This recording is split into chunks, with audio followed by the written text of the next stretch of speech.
PM Narendra Modi ने रविवार को एक बार फिर से मन की बात का कार्यक्रम किया, जिसकी शुरुआत पीएम ने छठ महापर्व से की। पीएम मोदी ने देशवासियों को छठ महापर्व का महत्व बताया।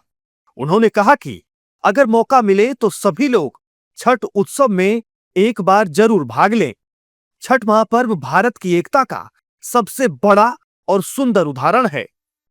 छठ का महापर्व संस्कृति, प्रकृति और समाज के बीच की गहरी एकता का प्रतिबिंब है।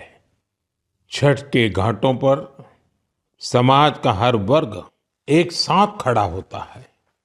ये दृश्य भारत की सामाजिक एकता का सबसे सुंदर उदाहरण है। आप देश और दुनिया के किसी भी कोने में हो, यदि मौका मिले तो छठ उत्सव में जरूर हिस्सा लें। एक अनोखे अनुभव को खुद महसूस करें। मैं छठी मैया को नमन करता हूं। सभी देशवासियों को, विशेषकर बिहार, झारखंड और पूर्वांचल के लोगों को छठ महापर्व की शुभकामनाएं देता हूं। पीएम मोदी ने चाय की जगह कॉफी की चर्चा की और ओडिशा की कोरापुट कॉफी का जिक्र किया। मेरे प्यारे देशवासियों, चाय के साथ मेरा जुड़ाव तो आप सभी जानते ही हैं, लेकिन आज मैंने सोचा कि मन की बात में क्यों न कॉफी पर चर्चा की जाए। आपको याद होगा, बीते साल हमने मन की बात में अराकू कॉफी पर बात की थी। कुछ समय पहले ओडिशा के कई लोगों ने मुझसे कोरापुट कॉफी को लेकर भी अपनी भावनाएं साझा की। उन्होंने मुझे पत्र लिखकर कहा कि मन की बात में कोरापुट कॉफी पर भी चर्चा हो। साथियों, मुझे बताया गया है कि कोरापुट कॉफी का स्वाद गजब होता है।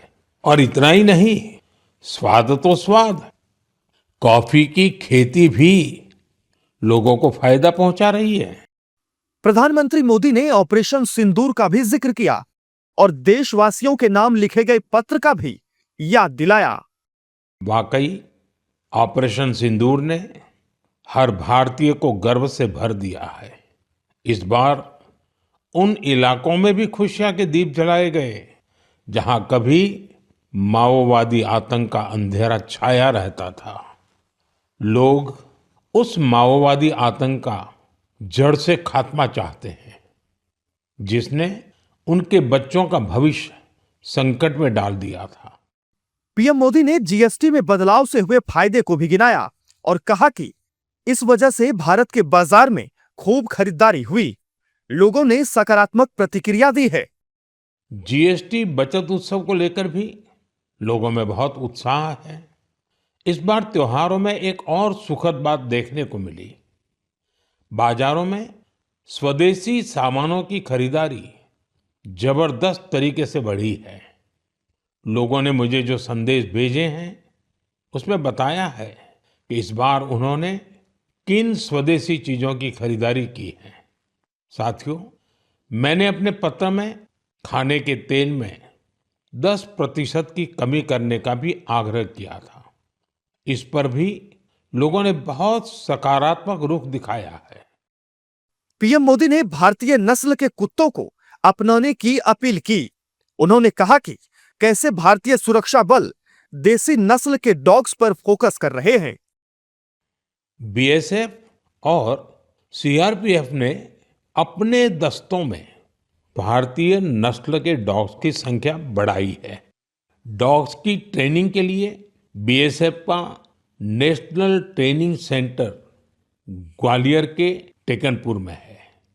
यहाँ उत्तर प्रदेश के रामपुर हाउंड, कर्नाटका और महाराष्ट्र के मुधोल हाउंड, इस पर विशेष रूप से फोकस किया जा रहा है। इस सेंटर पर ट्रेनर्स टेक्नोलॉजी और इनोवेशन की मदद से श्वानों को बेहतर तरीके से ट्रेन कर रहे हैं।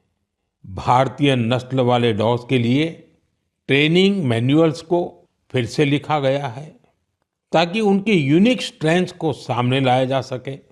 बेंगलुरु में सीआरपीएफ के dog breeding and training school में मॉन्ग्रेल्स, मुधोल हाउंड, कोम्बाई और पांडिकोना जैसे भारतीय श्वानों को ट्रेन किया जा रहा है। पीएम मोदी के मन की बात का ये 127वां एपिसोड था, जिसमें उन्होंने देश के मुख्य मुद्दों पर बात की। लेकिन डॉग्स वाली अपील चर्चा में है, क्योंकि देश में डॉग्स के खिलाफ बड़ी संख्या में विरोध देखा जाता है।